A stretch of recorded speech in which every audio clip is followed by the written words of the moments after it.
Hey everyone, it's George from Blockchain DXB. You're listening to Crypto and Coffee at 8. Now, how Crypto and Coffee at 8 works is Monday to Thursdays, 8 a.m. to 8:30 a.m.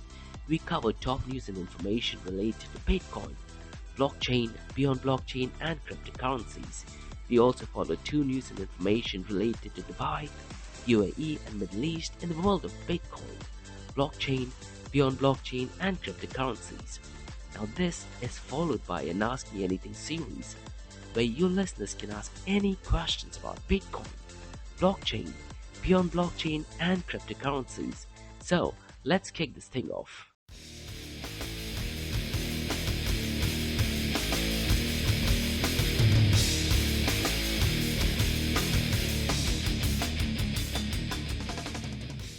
Ten, 9, 8, 7, 6, 5, 4, 3, 2, 1. Hey everyone, it's George from Blockchain DXB, and today is the 13th of September 2021. Now the massive news for today is the Cardano upgrade was successful.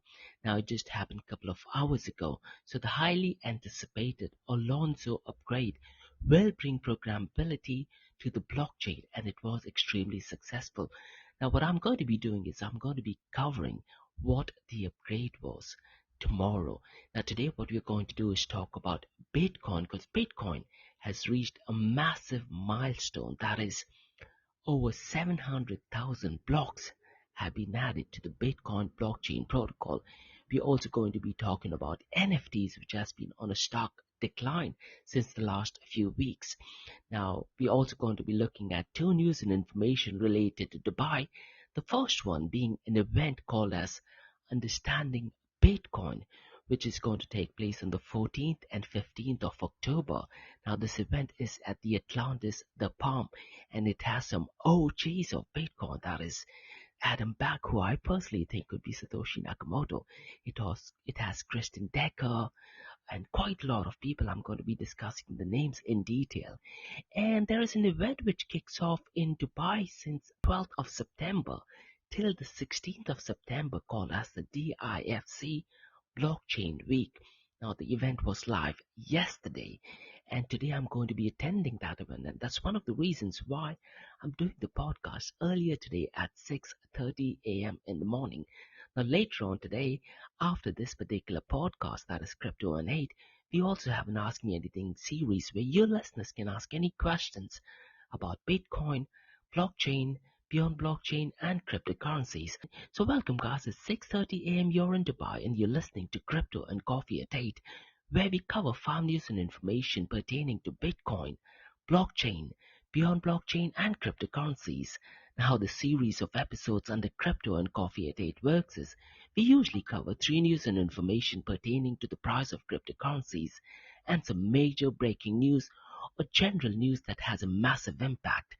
The other two news and information is related to Dubai, UAE, and Middle East in the world of Bitcoin, blockchain, beyond blockchain, and cryptocurrencies. Now this will be followed by an Ask Me Anything series where you listeners can ask any questions about Bitcoin, blockchain, beyond blockchain, and cryptocurrencies. So let's kick this thing off.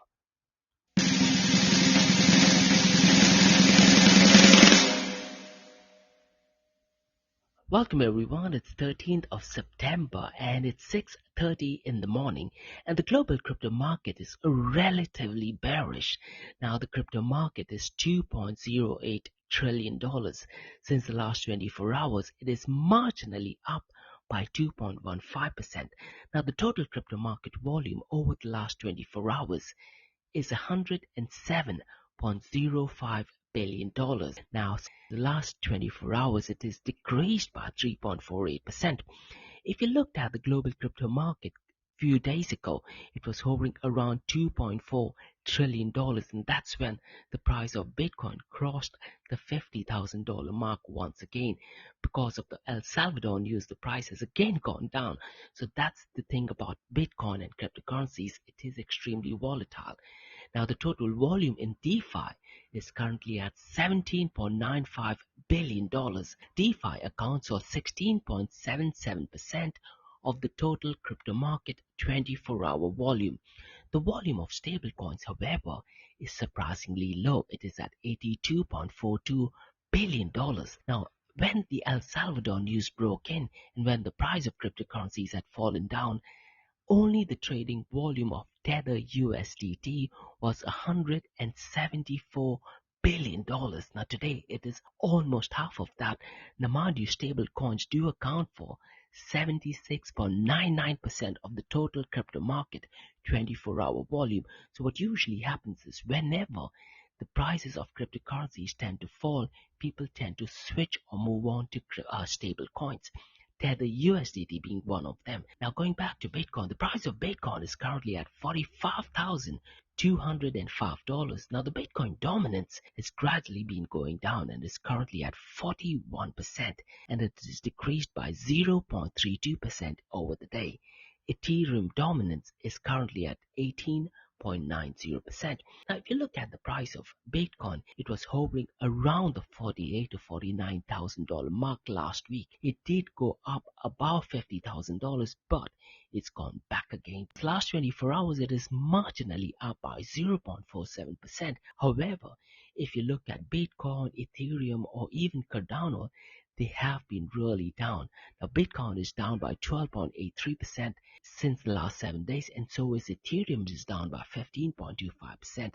The price of Ethereum, however, is $3,324. Now, Cardano, which is ADA, is down by 14.99% over a period of 7 days, and since last 24 hours it is minus 4.42%. Now this is what happens in the cryptocurrency space. Whenever there is a major breaking news, the price of cryptocurrencies do tend to fall off a day before or during that day, and that's exactly what happened with Cardano.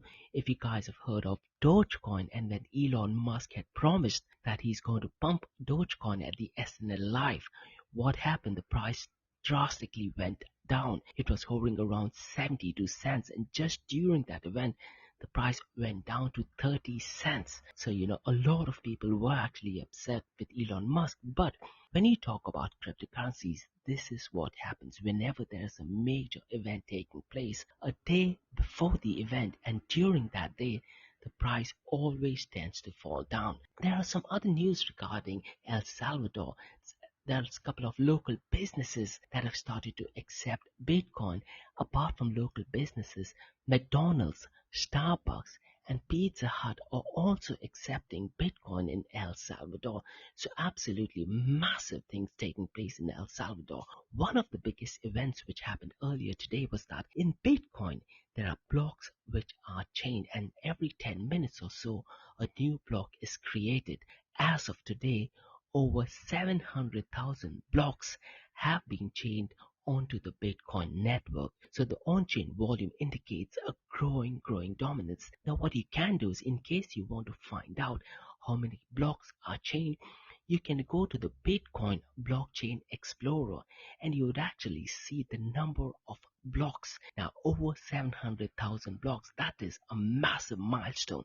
Apart from that, the Bitcoin mining hash rate has also increased. It's definitely increased a lot since the China crackdown, and there was a period when we were in the whole Elon Musk induced environment. Now what I would recommend you guys to do is, in case you want to find out some technical analysis, Glassnode publishes a report every week. So the report is called as Week on Chain Report. Now in that Week on Chain Report, they mention all technical details about Bitcoin. They also have a similar report about Ethereum.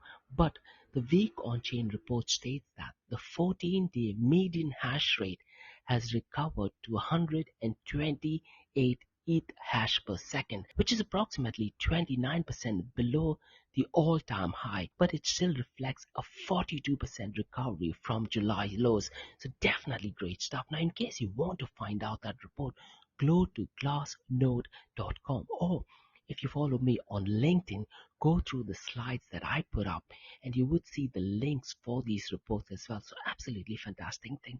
Now what's really important to note is that the old coins are not being spent, which means it is the whole hodl culture or hold on to dear life culture that seems extremely strong right now in the Bitcoin community. That is definitely a great indication. Now lately, William Clement, he's been on the news a lot in the Bitcoin space. Now, he's only 19 years old and he does a lot of on-chain analysis. He tweeted that 93% of Bitcoin supply hasn't moved in at least a month. Now, that is absolutely great, which means people who hold Bitcoin actually believe in it and they want to stick to it and they don't want to sell it. And the same implies when people take off the cryptocurrencies from exchanges and transfer it onto the wallet. It is an extremely bullish indication. Now, I'm going to talk about some negative news about Bitcoin. Governor Stefan Ingves of Sweden warns that Bitcoin could eventually collapse. Now, he has compared buying and selling Bitcoins to trading stamps. Now, he's also questioning the staying power of currencies without government backing. Now, it could be possible that, he's not well aware of how Bitcoin actually works, because in one of the articles, he has actually said that Bitcoin is private money, and that's not necessarily the case because it's absolutely open source. It is not minted by the government, but that does not mean that it is private money. Now, in similar news, Ukraine adopts new law to legalize Bitcoin and other cryptocurrencies. Now, it is similar to the El Salvador news, but not the same. Ukraine is the latest to join the growing list of countries that have legalized crypto. Now, El Salvador became the first country to adopt Bitcoin as a legal tender. The Ministry of Finance for Ukraine has said that it will be possible to pay legally in cryptocurrencies. Now, they have a draft bill called as the Draft Law on Virtual Assets, which you can find it on my LinkedIn. It is an actual official link, but the draft bill is in Ukrainian language, so you may want to convert that, and then you would get a better understanding of what the article is. Now, I'm going to be talking about some news about NFT, that is non-fungible token. The non-fungible tokens has been on a decline since the last 2 weeks. The NFT sales have plummeted by 86%. DApp Radar, which gives a screenshot of all NFT sales in terms of 24 hours, 7 days, and all time. The data shows that most popular NFT marketplace, that is OpenSea, has suffered a loss of 52.47% during the last 7 days itself, and this is in terms of volume. Now, the detailed analysis can be found on DApp Radar. You can sort it by 24 hours, 7 days, and all time. Now, News BTC has also published an article. Again, guys, in case if you want to read through the article, go to my LinkedIn profile. You can also go to www.blockchain.dxb, and what I would recommend you to do is, read through that article. It's roughly around a page long, and it mentions why NFT sales have gone down. Now, because NFT sales has gone down, it has had a direct impact on Ethereum transaction fees as well. In a sense, Ethereum just might be able to be usable again. Now, according to Etherscan, the average cost of a transaction on Ethereum right now is $12.2. During the whole Ethereum hike and during the whole NFT sales, the price for an average sale had gone up to $59. Now, the detailed report on NFT sales and Ether price can also be found on Decrypt. What I do is all information regarding Ethereum and NFTs, I get it via Decrypt. So in case you want to find out general information, do log into Decrypt. You can get loads of information about NFTs. DC Comics and Marvel Entertainment have told freelance artists to hold off on auctioning NFTs featuring the company's IP. Now, what happened is that Bloomberg posted an article on the 10th. Now, what's really interesting about this post is that they only mention that the artist received a letter, and the artists were told by two publishers, that is DC Comics and Marvel Entertainment, that the sale of NFTs of the company characters should be put on hold, but they haven't published the actual letter. It would be really interesting if they actually go ahead and publish the actual letter, so we users can read through it and get a much better understanding. Now, guys, we're going to move on to the next news about UAE, but before that, I'd like to talk about an event which takes place from the 13th till the 14th of October. That event is called as Future Innovation Summit. Now, in case if you guys are in Dubai, if you are a startup, I would definitely recommend you guys to go ahead and attend this particular event. Now, this event called as Future Innovation Summit kicks off on the 13th till the 14th of October. It's called as Future Innovation Summit Dubai. The Future Innovation Summit is the leading government conference organized under the patronage of the private office of Sheikh Sakir bin Mohammed Al Sakimi. Now, in case if you are a startup, I would definitely recommend you to go ahead and participate in this particular event because it is a unique platform for organizations, businesses, and individuals alike to share their expertise, knowledge, technologies, and lay foundations for future vision and innovation of the world. There will be leading international speakers who will share the ideas and visions on how we can collaborate and improve the life of humankind. The Future of Innovation Summits presents you with one-of-a-kind opportunity to extend the network in your spheres of interest. Now, if you are a startup, there are two options. Essentially, you can either put up a startup pitch or you can put up a startup stand. If you were to put up a startup pitch, you are eligible for a prize of 1.5 million dirhams. The second prize is 1 million dirhams and the third prize is 700 dirhams. Now, in case you want to set it up, drop me an email to info@blockchaindxb.com. Alternatively, you can also have a startup stand. Now, with startup stand, you will not be available for the prize money.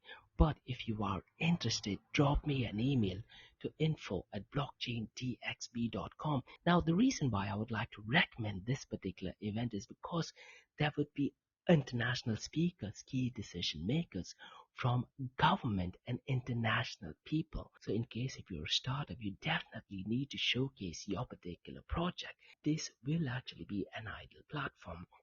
Going back to the news about UAE, there are two events which are taking place in UAE. The first one is understanding Bitcoin.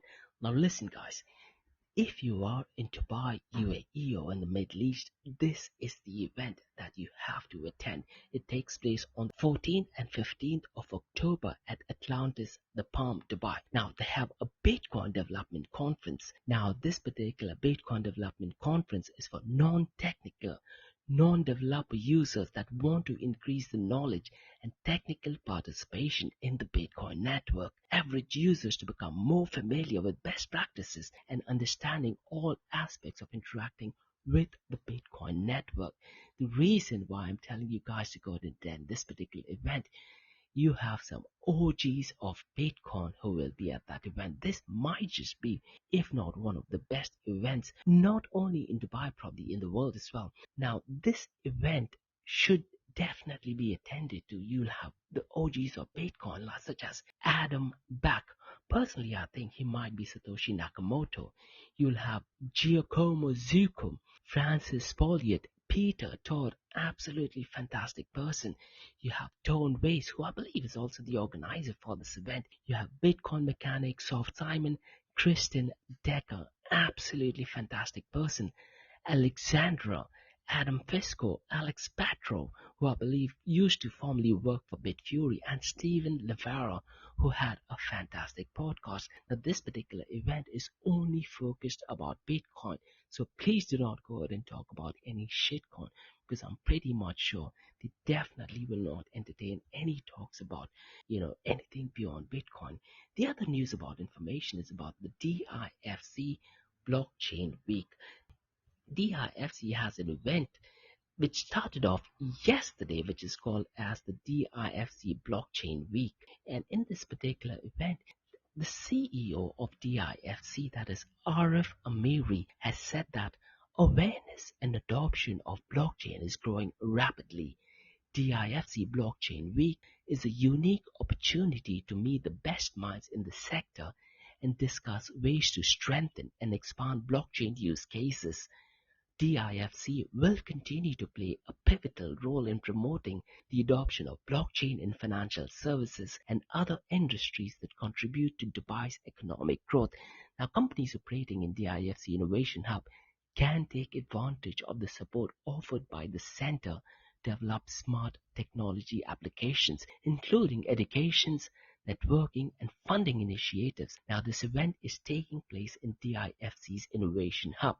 Now, DIFC's Innovation Hub is home to over 60% of fintech and innovation companies based in GCC, with a number of companies developing blockchain technologies. Now, DIFC is hosting the Blockchain Week to help accelerate the UAE's digital economy and demonstrate its commitment to drive the future of finance. So essentially at this event, you will find a range of expert speakers, senior officials and specialists will discuss the most important issues and opportunities around technology. Topics that would be encrypted banking services, digital assets, smart contracts, digital assets regulation, as well as investment landscape for innovation. Now, DIFC will host two headline panel discussion entitled Will Blockchain and Crypto Reimagine the Future of Finance and How Blockchain Empowers Smart Cities. The week will also include a series of sessions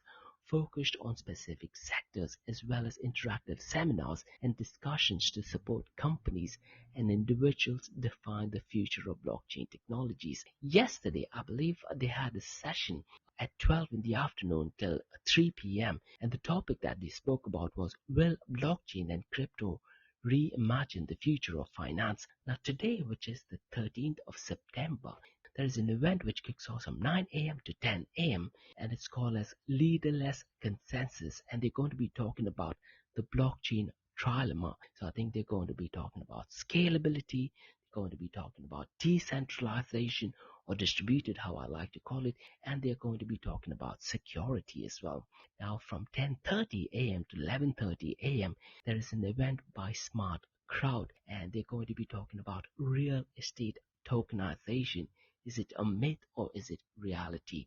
And later on in the day, there is a session by Arabian Bourse, and they're going to be talking about demystifying the virtual assets world from mining to trading. And towards the end of the day, which is from 2 p.m. to 3 p.m., they have a session by Quantumi, and they're going to be talking about interacting with the blockchain ecosystem. So if you are into buy, definitely worth attending. Tomorrow, which is the 14th of September, they have three sessions. First one is from 9 a.m. to 10 a.m. and they're going to be talking about how is blockchain affecting our legacies, and this is going to be done by Storm Nest. And they also have another event from 10 a.m. to 11:30 a.m. and it's by GX Digital Assets, and they're going to be talking about blockchain powered finance for SMEs. And another one of my favorite sessions for tomorrow is by CoinMena from 12 p.m. to 3 p.m. in the afternoon, and they're going to be talking about is crypto safe. Now this session is by CoinMena, so definitely worth attending to. Two sessions on the 15th, that is from 10 a.m. to 11:30 a.m. There is a session by Mid Chains, and they're going to be talking about institutional adoption of crypto assets and risk-adjusted returns and cryptocurrency markets, exchanges versus traditional capital markets. And 3 p.m. in the afternoon, they're going to be having a panel discussion on how blockchain empower smart cities. So definitely will be a really interesting week. And on the 16th, that is on the last day, from 9 a.m. to 10:30 a.m., they're going to be talking about democratizing the internet, and this is going to be done by Gather Technologies. And there are three more events later on that day, 11 a.m. to 12 in the afternoon, about managing the risk of virtual currencies, how threats and regulations are shaping the virtual currency landscape. And this particular event is by Karen, DFSA, and TRM. And on 16th, there is another session which would be really interesting, and this takes place from 12:30 in the afternoon to 1:30 p.m. They're going to be talking about why does crypto exist. Now this is going to be done by Rain Cryptocurrency Exchange, one of the leading cryptocurrency exchanges from Bahrain. And the end of the session is from 2 p.m. to 3 p.m. Crypto Hurdle by Ripple and Thunderbird. So definitely it's going to be some really interesting talk and conversation. So I will be at that event, and hopefully I might be able to get some people to go and interview some of these guys for my podcast. So that's all for today, guys, from the Crypto and Coffee Update from Blockchain DXB. In case if you guys have any feedback or suggestions, please drop me an email to info@blockchaindxb.com. You can also check out my website, that is www.blockchaindxb.com. If you like listening to this, please follow this podcast. If you're listening to this on iTunes, please give it a 5-star rating. Click on the follow and share the word across. Now, for the next 30 minutes, it's going to be an Ask Me Anything series where you listeners can ask any questions about Bitcoin, blockchain, beyond blockchain, and cryptocurrencies. So that's all for today, guys. Thanks for listening, and the message is stay safe and have a great day. Cheers, bye-bye. 10, 9, 8, 7, 6, 5, 4, 3, 2, 1. Hey everyone, it's George from Blockchain DXB. You're listening to Ask Me Anything series where your listeners can ask any questions about Bitcoin, blockchain, beyond blockchain, and cryptocurrencies. So usually Monday to Thursdays, 8 a.m. to 8:30 a.m. we have Crypto and Coffee at 8, where we cover top news and information related to Bitcoin, blockchain, beyond blockchain, and cryptocurrencies. We also cover 2 news and information related to Dubai, UAE, and Middle East in the crypto world. This is followed by an Ask Me Anything series that you listeners can ask any questions about Bitcoin, blockchain, beyond blockchain, and cryptocurrencies. And the first question that I have is from Facebook by the username Sam. Sam has asked, what is going on with Dogecoin? Well, Sam, Dogecoin is a meme coin, and the price of Dogecoin does not seem to be looking good ever since Elon Musk's SNL live event. But that being said, the price of Dogecoin currently is at 0.24 cents. Now, the market cap is $31 billion. The only thing that I would say about Dogecoin is that Vitalik Buterin has joined the Dogecoin Foundation. Along with him, Mark Cuban. If you go to his Mavericks website, you can actually see that if you were to buy any particular product at the Mavericks website, you would get $25 worth of Dogecoin for free. So apart from that, Dogecoin is a meme coin. There is not much use case of that. The utility of Dogecoin is relatively less. There are certain promises made by Elon Musk that he would be using Dogecoin when you travel to space, but it does lack basic fundamentals. I mean, Dogecoin, the blockchain protocol, it's really weak. At the same time, there are only 20 people which hold a lot of Dogecoin. So in terms of usability, definitely does not seem to be bullish. So if I were you, I would definitely not be too much dependent on Dogecoin as such. And the next question that I have is from Alice, who has probably listened to our podcast earlier. And Alice has asked, where can we check blocks? Now, for Bitcoin, what you can do, Alice, is you can go to Bitcoin Explorer. And once you go to Bitcoin Explorer, essentially what it does is it tells you details of all the transactions. Remember, Bitcoin is completely open source and anyone can check the transaction details. You can do the same thing for Ethereum as well. But if you go to Bitcoin Explorer, or you can also go to blockchain.com/explorer, you would see all the details of that particular block. Now, as we speak right now, on 13th of September at 7 o'clock in the morning, there are 700,287 blocks being mined. So you would ideally see something called as the height. The height would mean these are the blocks which have been in the Bitcoin blockchain protocol. Now let me quickly check on Ethereum how many blocks are there in Ethereum. So for Ethereum, what you can do is you can go to etherscan.io and it will tell you, how many blocks of Ethereum has been mined. Now in case of Ethereum, the number would be really, really high because the blocks are mined relatively much quicker. Now with reference to Ethereum, there are 132,148,083 blocks. The blocks are mined much faster. So if you go to etherscan.io, you can see latest blocks, and you can just below that you might see the number of seconds. That tells you how quickly the blocks are being mined. Now, I have a user from Instagram named Rami who has asked, how can we send Bitcoin? Now, Rami, this is a fantastic question. Now, I'm going to be attending an event later on today, and they're going to be talking about the blockchain trilemma. I hope they cover the same question as well. Now, how can we send Bitcoin? There are three different ways how one can send Bitcoin. One is on chain. So all you do is you take up your wallet, you take the receiver's code or the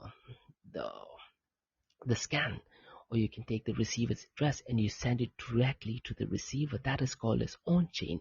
The second one is where the scalability issue is taken care of, and that is via Lightning Network. Now, in case of Lightning Network, it does not work like, you take the receiver's code and send it. Rather, you open a channel. So Lightning Network is the second way how you can send a transaction. In case of Lightning Network, both the parties, that is the buyer and sender, they need to open up a channel. They need to fund that channel with a minimum amount of Bitcoin, and then they can do back and forth transactions. After the transactions are successful, then they close that channel. After they close it, that's when it gets updated onto the blockchain. And Liquid Network is similar to Lightning Network, but it is much more secure in terms that it works somewhat similar to Monero. It is much more private in the sense you do not know what funds have been transferred, and Liquid Network is being done for larger transactions. Now, what I would recommend you to do is add them back, who will be attending the session on the 13th or 14th of October, called as Understanding Bitcoin. He is going to be talking about Liquid Network quite a lot. Now, he also has a podcast with Peter McCormack called as the What Bitcoin Did. I would definitely recommend you to go ahead and listen to that. So he explains how Liquid Network works. So the first one is on-chain. The second one is Lightning. The third one is Liquid Network. Now, under Lightning Network, you also have another way how you can send Bitcoin transaction, and that is by Sphinx.chat. It'll be really hard to explain what Sphinx.chat is, but think of it. Let's say if you're running a podcast and if you want your listeners to pay you for every minute that they have listened to you, that's where Sphinx.chat kicks in. It's mostly for social media, but ideally more for podcasts. So go to Sphinx.chat. That is another way how you can send transactions. So to answer your question, there is one on-chain is you take your wallet, scan the receiver's address or the scan thing, and you can send in Bitcoin. The second one is Lightning Network. Then the next one is Liquid Network. And under Lightning Network, you also have Sphinx.chat, which can be used by podcasters. Now, I have Ramesh from Facebook who has asked, what about Ethereum? What is the price of Ethereum and how many Ethereum has been burned? Now let me quickly check that for you, Ramesh. Now the price of Ethereum as of today, which is the 13th of September, is $3,309.53. Now, because of the EIP 1559, which is Ethereum Improvement Proposal, which kicked off on the 5th of August as part of the London hard fork, as of right now, 7:10 a.m. in the morning, 282,474 Ethereum has been burnt. So in terms of the dollar amount, Ramesh wants me to repeat that. So as of now, 282,474 Ethereum has been burnt. In terms of the dollar amount, let's have a look. Ethereum to USD.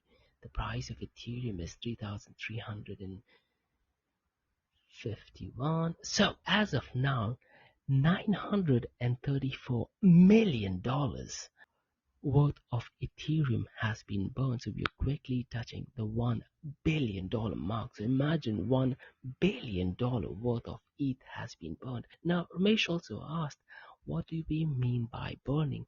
Well, what we mean by burning is that all the fees that are collected, it automatically goes to a public address. Now, when you talk about a burnt public address, these are public addresses that do not have a private key. So essentially, these Ethereum or ETH are sent to that particular address, and there is a way where you can create a public key without the private key. So essentially, once you send anything to the public address, the funds are gone. That's the reason why it's taken off from the circulating supply. So that's what you talk about when you say burnt address. So 282,474 ETH has been sent to a burnt address, and these burnt addresses do not have a private key, so there is no way for anyone to go out and access it. It's completely gone. That's the reason why it's taken off from the circulating supply, which in turn increases the demand for it, because the supply is reduced and increases the demand for it.